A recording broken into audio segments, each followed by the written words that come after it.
nombre es Jenny Restrepo, estudiante de la Universidad Politécnico Gran Colombiano. Vamos a ver un poco lo que fue la época de la colonia, tres temas específicos como lo fueron la encomienda, la repartición de tierras y la participación económicamente de la iglesia en esta época, en este tiempo. Entonces, todo inicia en 1492 con la llegada de Cristóbal Colón, realizando el descubrimiento de América. Vamos a ver cómo en esta pirámide se identifica la, la desigualdad social de la época, ¿sí? Entonces lo primero que encontramos dentro de esta pirámide son los españoles. Los españoles podían ocupar una serie de cargos como eran virreyes, gobernadores, presidentes, alcaldes. Eh, Posterior a ellos siguen los criollos. ¿Quiénes eran los criollos? Los criollos es una palabra europea que es las personas europeas nacidas en América. Luego seguían los mestizos, que los mestizos era la mezcla entre una raza blanca, es decir, entre criollos o españoles, con alguna raza indígena. Y en el cuarto peldaño encontramos a los indios. Los indios podían ser encomendados a los españoles o a los criollos. Y por último encontramos a los negros o a los esclavos. En este caso, los negros eran exportados desde el África, traídos en las embarcaciones, y tenían que desempeñar aquí cargos y funciones como vasallos y trabajaban en las minas. Entonces, en este momento de la época, los indios fueron considerados como amente, es decir, sin mente y sin conocimiento. Por ello, se les hizo la asignación de un protector de indios. En 1516, es decir, 24 años después de haber llegado a América Latina, ellos se les asignó a una persona que se llamó Bartolomé de las Casas. Él era un obispo, el cual empezó a desempeñar todo lo que era la protección en sí del indio. Posterior a ello, en 1529, ya se le designó a varios obispos que realizaran la intermediación entre los indios y Bartolomé de las Casas. Luego vemos que crean el fiscal del Consejo de Indias.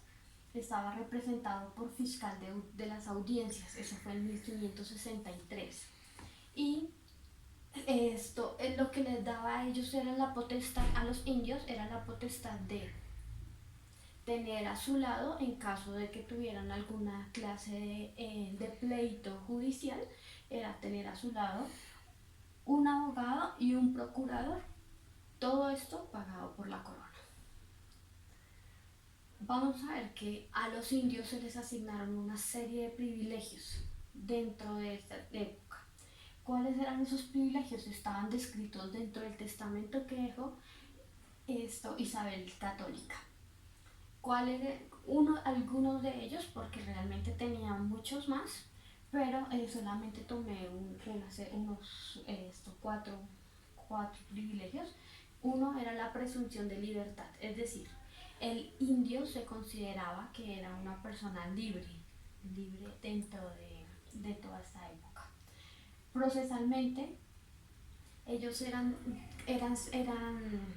llevados directamente ante el rey, no como un español que tendrían que hacer un extenso juicio, que deberían estar con un extenso proceso judicial en el cual tenían que estar ante una corte, con un juez, y eran bastante extensos el procedimiento que se le realizaba a un español. A un indio no, teniendo en cuenta, como la vimos en la diapositiva anterior, ellos tenían asignado un abogado y un procurador. Entonces ellos en compañía del procurador y del abogado se presentaban directamente ante el rey, realizando que su proceso y su procedimiento fueron mucho más cortos que el de un español. No se presume ni engaño ni dolo en ellos. ¿Eso qué significa? Teniendo en cuenta que ellos eran considerados amentes, Entonces no se consideraba que hubiera malicia en la realización de alguna actividad de ellos. Ellos perfectamente podían hacer un negocio y a los 5 minutos retractarse del negocio, pues porque no tenían conocimiento. Y ellos podían tener fuero o derecho ancestral. ¿Eso qué significa? Significa que podían desempeñar, por ejemplo, si él era cacique, realizando lo que era la doctrina, o sea, adoptando la doctrina católica, ellos podían seguir desempeñándose como cacique, podían mantener de pronto como esa figura o ese estatus. Entonces ahora sí vamos a ver en sí lo que son los temas que nos atañen, que es la encomienda, la repartición de tierras y la participación económica de la iglesia. ¿Qué es la encomienda? Es un derecho concebido por obsequio real a los hispanos en Indias que se les entregan por su vida y la de sus herederos con cargo de cuidar a los indios espiritual y temporalmente. ¿Qué significa eso? Fue la asignación de personas, que fueron los indios, a ellos se les asignó un grupo de personas de los cuales ellos tenían que abogar por ellos y ver, eran como los veedores, ellos tenían que ver que los indios no estuvieran pasando maltratos ni tuvieran un trato indigno y adicional a ello que tenían que ser evangelizados. Entonces eso fue la figura de la encomienda. Podemos ver que la figura de la encomienda pasó por 3 etapas. Primero la etapa caribeña, que fue la primera etapa con la que se adoptó con la llegada de Cristóbal Colón a las tierras americanas. Obviamente se sufrió de bastantes abusos, múltiples de maltratos, pero tenemos que tener en cuenta que no fue el objetivo de la corona española, no fue el objetivo, sino que los abusos y los maltratos se vieron debido a que se tuvo la oportunidad de tener más dinero, más rentablemente a través del abuso, ¿verdad? Posterior a ello fue cuando la modificación que se tuvo fue con la llegada de España a México, que ellos ya hicieron una serie o sea, ya crearon una serie de obligaciones tanto para los indios como que eran los encomendados, que era tributar, era entregar un impuesto a los encomendados. Entonces, que los encomendados era evangelizarlos y protegerlos. La última fase de ellos fue la clásica. Entonces recuerden que esto fue como un obsequio, como un tributo, como un regalo, como una dádiva que se les asignó a los europeos que habían sido nacidos acá. De ser encomendado y al que se le asignara una serie de personas a su cargo. ¿Cuál era el objetivo? Recordemos que era recoger el tributo, era como un fisco, como una entidad que tenía que recoger el dinero y posteriormente entregarlo a las urnas de la corona. Luego seguimos con el concepto de la merced de tierra. La merced de tierra fue la misma repartición de tierras que se generó durante esta época. La descripción en sí es el acto administrativo que expresa a través de un documento que certifica la cesión de un terreno. Entonces, a través de estos documentos se cedían terrenos. Vamos a ver los tipos. Podían ser rurales o podían ser urbanos. Los urbanos era la asignación de un terreno, de un predio, de un lugar en la zona rural, obviamente, en las zonas urbanas, en las ciudades, la cual ellos estaban en obligación, a las personas que se les asignaba, estaban en la obligación de colocar un cercado y de cuidar ese terreno. Estaba también en la prohibición de hacer transferencias de este terreno. Ese terreno no se podía hacer ni vender ni transferir, y mucho menos a los eclesiásticos. Ellos estaban esperando era que las iglesias no tuvieran no tuvieran esa clase de intercambios, teniendo en cuenta que la corona les hacía otra serie de retribuciones. Por ende, lo que no querían era que la iglesia poseyera tierras o otra clase de pago por el servicio que ellos prestaban.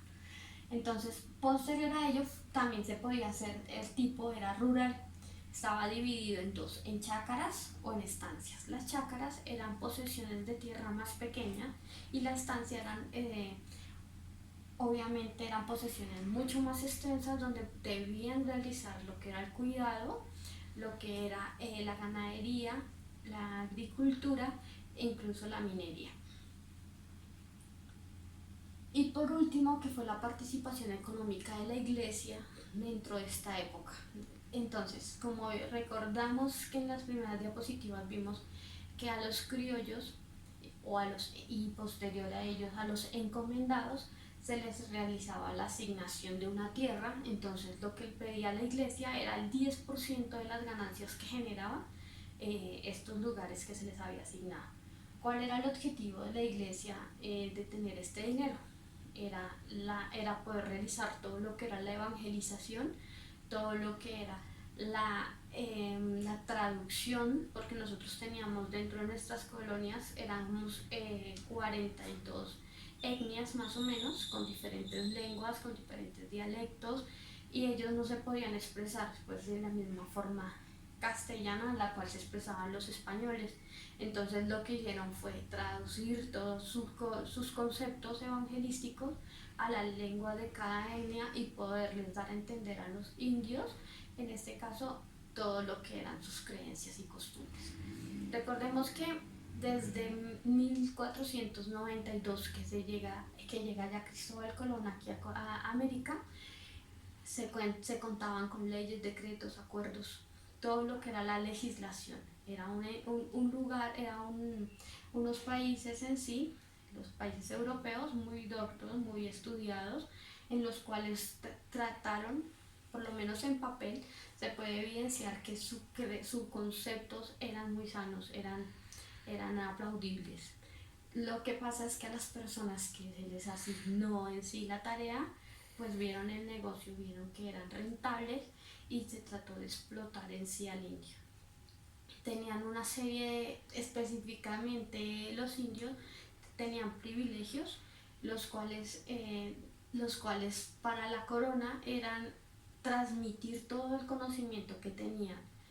Los indios pudieran tener todo el conocimiento que tenían los europeos y poder ellos que adoptaran una serie de tributos, de valores agregados. Pero obviamente dentro de este tiempo no se realizó porque era más fácil tener a una persona sometida que no una persona con una libertad mental y que pudiera también tener alguna clase de privilegios dentro de los cargos públicos. Entonces era mucho más fácil someter a los indios y no enseñarles. Entonces espero realmente que haya sido un poco clara la explicación y agradezco la atención prestada.